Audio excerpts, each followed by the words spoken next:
যাদের হেয়ার গ্রোথের সমস্যা তাদের জন্য নতুন একটা হেয়ার টোনার নিয়ে চলে এসেছি। যেই টোনারটা ডেলি ইউজ করলে আপনাদের হেয়ার গ্রোথ হবেই হবে। তো ভিডিওটা পুরোটা দেখতে হবে। সবারই চাই এরকম ঘন লম্বা একটা চুল, তাও আবার ঘরোয়া পদ্ধতিতে। কিন্তু এই ঘরোয়া পদ্ধতিতে যে লম্বা চুল করবেন সেই সিক্রেটটা আজকে আমি সবার সাথে শেয়ার করছি। কিন্তু সেটা শেয়ার করার আগে, জানার আগে সাবস্ক্রাইব মাই চ্যানেল। আমার ভিডিও যদি আপনাদের ভালো লেগে থাকে তাহলে প্লিজ লাইক শেয়ার সাবস্ক্রাইব করে যাবেন, আর অবশ্যই কমেন্ট করে জানাবেন আপনাদের ইউজ করার পরে এটা ঠিক কিরকম কাজ করলো। আর যদি আমার ভিডিওটা যদি ফেসবুকে দেখে থাকেন তাহলে অবশ্যই ফলো করতে ভুলবেন না।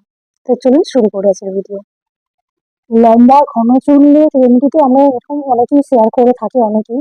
কিন্তু আমি আপনাদের সঙ্গে একটা কথা বলতে চাই, যারা আপনাদের অনেকেই আছে যে বলে যে 3 দিনে চুল লম্বা করে দেবে, এরকম টাইপসের যাই সমস্ত ভিডিওগুলো আপনারা দেখে থাকেন। দেখুন, 3 দিনে কখনো চুল কারোর লম্বা হতে পারে না, এটা সম্ভব না, এটা অসম্ভব জিনিস। আমি আমার নিজের অভিজ্ঞতা থেকে এইটুকুনি বলতে পারি যে 3 দিনে কারোর চুল লম্বা হয় না। হ্যাঁ, লম্বা চুল পড়া কমতে পারে, চুলের যে ড্যামেজ হেয়ার থাকে অনেকে সেটা হয়তো একটু কন্ট্রোলে আসতে পারে, চুল পড়া কমতে পারে 3 দিনে, কিন্তু চুল লম্বা হতে পারে না, এটা অসম্ভব জিনিস। একমাত্র তখনই হবে যখন আপনারা চুলে যদি হেয়ার এক্সটেনশন করান, তাহলেই কিন্তু চুলটা একদিনেও চুল লম্বা হয়ে যাবে। তো এটা একটু আমার কাছে অন্তত মনে হয় এটা অসম্ভব জিনিস, 3 দিনে কারো চুল লম্বা হতে পারে না, অসম্ভব। তো আমি আজকে আপনাদের সঙ্গে শেয়ার করবো আপনারা কি করে চুল লম্বা করবেন। ঘন করবেন তো অবশ্যই, কিন্তু আমি কোনো এরকম কথা বলবো না যে 3 দিনে এটা এখন 3 দিন ধরে আপনাদের চুল লম্বা হয়ে যাবে। চুল পড়া আমি কন্ট্রোল কি করে করবেন সেটা আমি আপনাদের সঙ্গে শেয়ার করতে পারি। আমার চ্যানেলে আমি এরকম অনেক ভিডিও দিয়েছি, আপনাদের সঙ্গে শেয়ার করেছি, যাতে আপনাদের চুল লম্বা হবে, চুলের ঘনত্ব বাড়বে, বা চুলের যাতে ফ্রিজিনেস আছে, ড্যামেজ হেয়ার আছে, সেগুলো কি করে ঠিক করবেন। সমস্ত ভিডিও আমি আপনাদের সঙ্গে শেয়ার করেছি, ভবিষ্যতেও আরো করবো। অবশ্যই আমাকে কমেন্ট করে জানাবেন যে কিরকম ভিডিও আপনাদের চাই। সরি, আমার গলাটা একটু খারাপ আছে, তো যাই হোক। তো আমি কখনোই আপনাদের সঙ্গে ফেক জিনিস কিন্তু আমি শেয়ার করি না। আমি আপনাদেরকে দেখিয়েছি সবসময়তেই যে আমি নিজে আগে সেটা ইউজ করি, আমি আপনাদের সঙ্গে শেয়ারও করেছি, দেখবেন আমার ভিডিও। আমি আপনাদের সঙ্গে আমি নিজের উপর রেমেডিটাকে করে দেখাচ্ছি আপনাদের, এরকম নয় যে নিজে আমি ইউজ না করে আপনাদের দেখাচ্ছি। তো আমার এর আগে আমি যেহেতু আমার দেখতে পাচ্ছেন চুলের কালার করা, তো আমি প্রচন্ড ভালো চুলের কালার করতে ভালোবাসি, আমি একটুখানি সময় নিচ্ছি বলার জন্য। তো আমি চুলে কালার করতে ভালোবাসি, যার জন্য আমার চুল ড্যামেজও হয় প্রচন্ড পরিমাণে। তো তারপরেও আমি এখন অনেক রেমেডি আমি এখন বানিয়েছি, আমি আপনাদের সঙ্গে শেয়ার করেছি, যাতে যাদের ড্যামেজ হয় সেটা আপনারা কি করে ঠিক করবেন। আশা করি আপনাদের কাজ দিয়েছে সেটা, সেই কারণেই হয়তো নিশ্চয়ই আপনারা আমার ভিডিও দেখেন।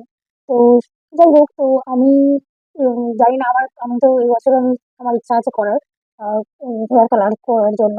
তো যাই হোক, আমি আপনাদের সাথে এখন ভিডিও শেয়ার করতে থাকবো। তো আমি ফটো দেখে আপনি ফটো দেখতেই পাচ্ছেন যে আমার এরকম ছিল চুলটা, এর আগে ড্যামেজ হয়ে গেছিল প্রচন্ড ভাবে। সেখান থেকে আমি দেখুন, আমি জাস্ট ঘরোয়া পদ্ধতি যে রেমেডিগুলো করে থাকি তাতেই দেখুন চুলটা কত সুন্দর হয়েছে। আমি কিন্তু কোনো পার্লার ট্রিটমেন্ট এখনো অব্দি করাইনি, আজ অব্দি হেয়ারের অন্তত কোনো কিছুই করাইনি। আমি আমি ফেসিয়াল হয়তো করেছি, কিন্তু আমি হেয়ারের ওপর কোনো ট্রিটমেন্ট এখনো অব্দি করাইনি। খালি একমাত্র আমি চুল কাটি, ব্যাস, আর কিছুই না। ঘরোয়া পদ্ধতিতে আমি যে সমস্ত রেমেডিগুলো শেয়ার করে থাকি আপনাদের সঙ্গে, তাতেই আমার চুলটা কিন্তু আমি মেনটেন করি। আমার চুলটা যে পরিমাণে ড্যামেজ হয়ে গেছিল, হেয়ার কালার করলে চুল ড্যামেজ হবেই, এটা আমরা সবাই জানি। তারপরেও কিন্তু চুলটাকে রিকভারি করা যায় শুধুমাত্র ঘরোয়া পদ্ধতিতে, সেটাও কিন্তু আমি আপনাদের সঙ্গে শেয়ার করেছি। তো চলুন বেশি কথা না বলে শুরু করি আজকে রেমেডিটা।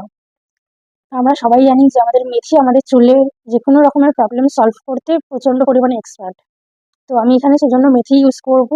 আমি এখানে 2 চামচের মতো মেথি নেব। এর সাথে আমি 1 চামচের মতন আমি লবঙ্গ নেব। হ্যাঁ, লবঙ্গ, ঠিকই শুনেছেন, লবঙ্গ, মানে যাকে ইংলিশে লং বলে। তো এই দুটো রান্নাঘরে পাওয়া যায় এরকম দুটো জিনিস আমি আজকে শেয়ার করবো। এই দুটো জিনিস দিয়েই আজকের আমি ঘরোয়া টোটকাটা বানাবো।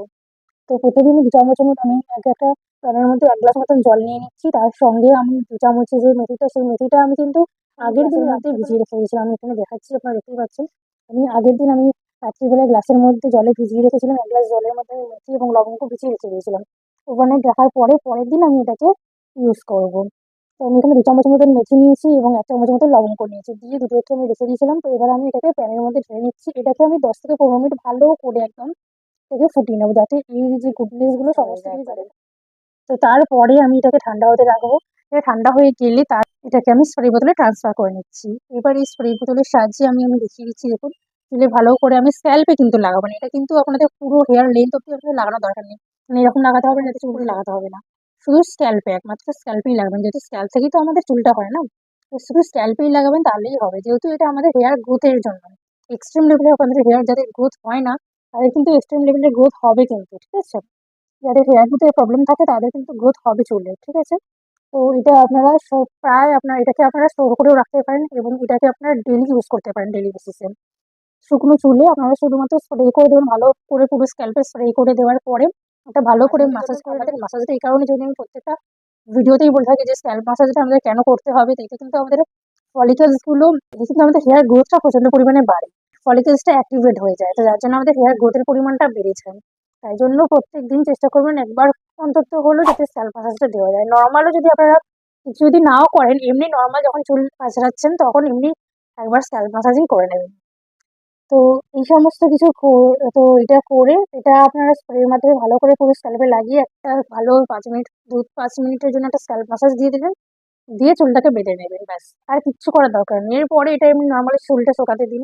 এমনি নরমালি এটা অ্যাবজর্ব করে নেবে, ব্যাস এটাই আপনাদের কাজ। এইটার জন্য আপনাদের কোনো শ্যাম্পু করারও কোনো দরকার নেই বা এটা করে আপনাদের শ্যাম্পু করার কোনো দরকার নেই। তো এটা এমনি নরমালি আপনারা লাগিয়ে রাখতে পারেন। আর এটাকে আপনারা ১ সপ্তাহের জন্য স্টোরও করে রাখতে পারেন।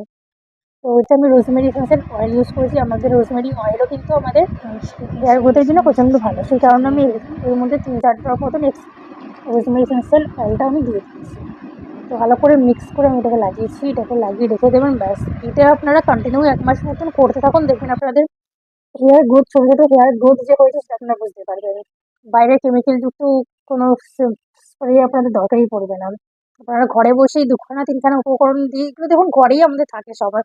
সমস্ত ঘরেই আমাদের থাকে।